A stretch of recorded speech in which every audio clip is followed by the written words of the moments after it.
మేము డెమోక్రటిక్గా మాట్లాడగలుగుతాము అని ఒక సందేశము 2 తెలుగు రాష్ట్రాలకు ఇచ్చిందనే విషయాన్ని గుర్తుపెట్టుకోవాలి. నేను వచ్చింది ఇందుకు మొదలుగా మనం చదువుకున్న వాళ్ళము, విఘ్నులము, మనం మాట్లాడగలం. ప్రభుత్వాలనే మార్చగల శక్తి ఉన్నప్పుడు మన బతుకును మార్చుకోలేమా? ఇక్కడ డైలాగ్ అనేది ఎప్పుడైనా సరే డెమోక్రటిక్ డైలాగ్ ఎప్పుడు కూడా మార్పుకు కారణమవుతుంది. ఈ వాతావరణం ఎందుకు ఇక్కడ చెడిపోతుందనే ఉద్దేశంతోనే మొన్న నేను ఇక్కడికి వచ్చినప్పుడు కూడా, బోనాలకు వచ్చినప్పుడు కూడా, వీళ్ళు నా దగ్గరికి వస్తారు, నన్ను నిలదీస్తారు, నన్ను ప్రశ్నిస్తారని కూడా నేను ఊహించను. కానీ ఆ ఊహించని పరిణామమైన నాకు ఆలోచన వచ్చింది. ఇట్లా మాట్లాడే పరిస్థితి మంత్రులకు ఉండాలి, ముఖ్యమంత్రికి కూడా ఉండాలనేది నా కోరిక. ఎందుకు? దయాకర్ పోయి సెంట్రల్ లైబ్రరీ హాల్ దగ్గర మాట్లాడి వాళ్ళ ప్రశ్నలు విన్నాడు, వాళ్ళు కోప్పడితే చూసిండు, వాళ్ళ ఆవేశాలను తెలుసుకోగలిగిండు. ఈ ప్రయత్నం ఎవరైనా చేయాలని ఎప్పుడు అనిపిస్తుంది అంటే రచ్చ కాకుంటేనే. నేను మనోడిని కూడా ఎందుకన్నా అంటే, మీ ఆవేదన చెప్పుకునే వేదిక లేకుండా పోయేది అప్రజాస్వామికం. తర్వాత నేనే మీ దగ్గర నుంచి తెలుసుకున్న తర్వాత నేనేం చేయాలనేది నాకు ఒక ఐడియా వస్తుంది. నేను ఇక్కడ మన వాళ్ళని కలిసిపోయినాక కూడా నేను ముఖ్యమైన అధికారిని కలిసిన, అసలు వాస్తవానికి రాజకీయాలు పక్కన పెట్టి, పేరు ఎందుకు కానీ, కలిసిన తర్వాత వారు ఒక సమాచారం ఇచ్చింది. ఆ సమాచారం చెప్పినా అది మీకు త్వరలో లాగా అనిపిస్తుంది. ఈ త్వరలో ఎంత ప్రమాదకరమో మీతో దగ్గరికి వచ్చినాక తెలిసింది. ఇంకో త్వరలో అనే పదాన్ని నేను వాడనని నిషేధిస్తున్నా. ఎందుకంటే 60,000 ఉద్యోగాల్లో గత ప్రభుత్వంలో వేసిన నోటిఫికేషన్స్ పేపర్ లీక్స్ వల్ల రద్దయినా మళ్ళా వాటిని నిర్వహించే, వాటిని పెట్టడం వల్ల కూడా అది బడ్జెట్ పైప్ లైన్లో ఉన్నాయి. వాటిని పక్కన పెట్టి మనం కొత్త ఉద్యోగాలు ఇవ్వడానికి ఉండదు. కాబట్టి అవి ముందుగా నింపడం జరిగింది. వాళ్ళు ఎందుకు నింపలేకపోయింది అనేది నేను కాదు, వాళ్ళు మా బీఆర్ఎస్ మిత్రులు చెప్తారు. కానీ మేము అది కూడా ఒక అడ్డంకి. ఇప్పుడు దాంట్లో 10,000 వరకు అని మన అశోక్ సార్ అన్నాడు, ఇంకో మిత్రుడు 5,000 అన్నాడు, 6,000 అన్నాడు. Maybe most probably new notifications editions అయి ఉండొచ్చు కాక.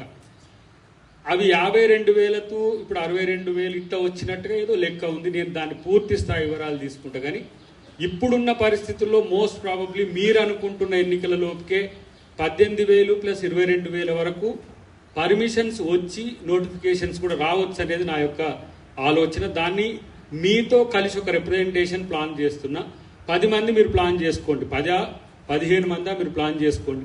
అక్కడ కూడా వచ్చేదంటే మీతో భయపడేది. ఎందుకంటే మేము ఎందుకు భయపడమంటే మేమే మీరు, కొత్తగా ఏం కాదు. కాకపోతే దయాకర్ ఇప్పుడు అధికారంలోకి వచ్చిన తర్వాత మొన్న ఎమ్మెల్సీ అవ్వచ్చు కాక.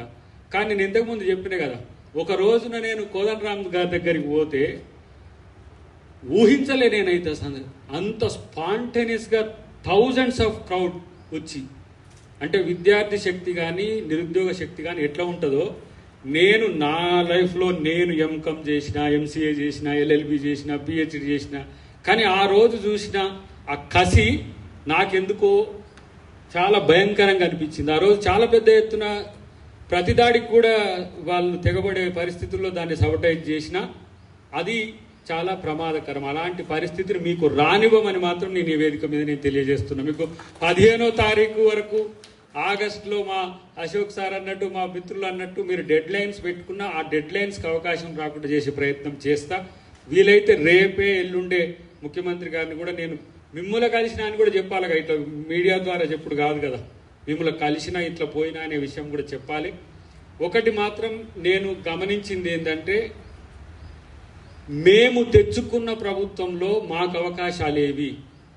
మేము మీకోసం రోడ్డున పడి తిరిగితే ఇక్కడ కుర్చీల్లో కూర్చొని రాసుకున్న వాళ్ళకు ఉద్యోగాలు వచ్చినాయి.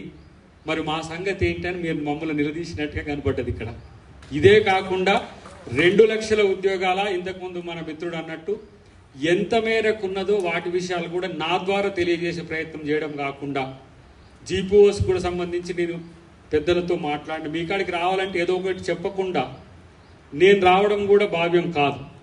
కాబట్టి మీ రిప్రజెంటేషన్ మీరే ఎంచుకోండి. 10-15 ఎంచుకుంటే నేను ఒక 2-3 రోజుల్లో ఒక ప్రయత్నం పెద్దలతోనే చేస్తా. ప్రయత్నంగా సీరియస్గా మీతో ఉండేట్టు చేస్తా. మీరేంటంటే ఎందుకంటే అందరూ మీతో భయపడుతున్నది, నేను వస్తున్నప్పుడు కూడా దాకా నువ్వు మరి లైబ్రరీ దానికాడికి పోతున్నావు, మళ్ళీ గొడవ అవుతుంది, రచ్చ అవుతుంది అంటే ఎవరి మీద గొడవ పెడతారు? మనోళ్ళు మన మీద గొడవ పెట్టడం కూడా మనం శత్రువులు లెక్క చూస్తామా? మన మన నిరుద్యోగులు, మన యువకులు తెలంగాణ కొరకు పోరాడిన రక్తం ఇది. ఎంత చైతన్యవంతమైన రక్తం. మాలాంటి వాళ్ళని ప్రశ్నించకపోతే మీరు ఇంకెవరిని ప్రశ్నిస్తారు? మేమే కదా ఆ రోజు మేము ఏ ప్రయోజనాల కొరకు ఏ జేఏసీలకు తెచ్చినామో నాకు తెలుసు. చెత్త ఏరుకునే వాళ్ళని కూడా జేఏసీలకు తీసుకొచ్చినాము. చెత్త జేఏసీ అని పెట్టి చిన్న చిన్న సంఘాలు వచ్చి ఆ రోజు మన కొరకు చేసింది. నేను ఏ ప్రభుత్వాన్ని నిందించడానికి ప్రయత్నం చేస్తలేదు. నా ప్రభుత్వం కరెక్ట్గా చేయాలని కోరుకుంటున్నాను. దానికోసమే మీ దగ్గరికి వస్తున్నాను నేను. లేకపోతే ఎందుకు బాస్ చాలా మంది చాలా పోస్టులు తీసుకొని హాయిగా ప్రశాంతంగా ఇంత రక్కస్ కొరకు ఇంత రచ్చ కొరకు ఎవరు రారు. కానీ మేము ముద్దాయిలం కావద్దు ప్రజల ముందు. ఎందుకంటే ఏ ప్రయోజనాల కొరకు తెలంగాణను సాధించుకున్నామో ఆ ప్రయోజనాలు సాకారం కావాల్సిన అవసరం ఉంది. అది మీలాంటి వాళ్ళకు మేలు జరిగితే మీరు కదా తెలంగాణ భవిష్యత్తు. రేపు ఇలా ఒక కొత్త అంశం వచ్చింది ప్రైవేట్ రంగంలో రిజర్వేషన్లకు సంబంధించి. ఇలా ఆంధ్రప్రదేశ్ ప్రభుత్వము 90% రిజర్వేషన్లు ఇస్తే మనం కూడా భూమిపుత్రులకు 80% రిజర్వేషన్లను అనుకున్నాం.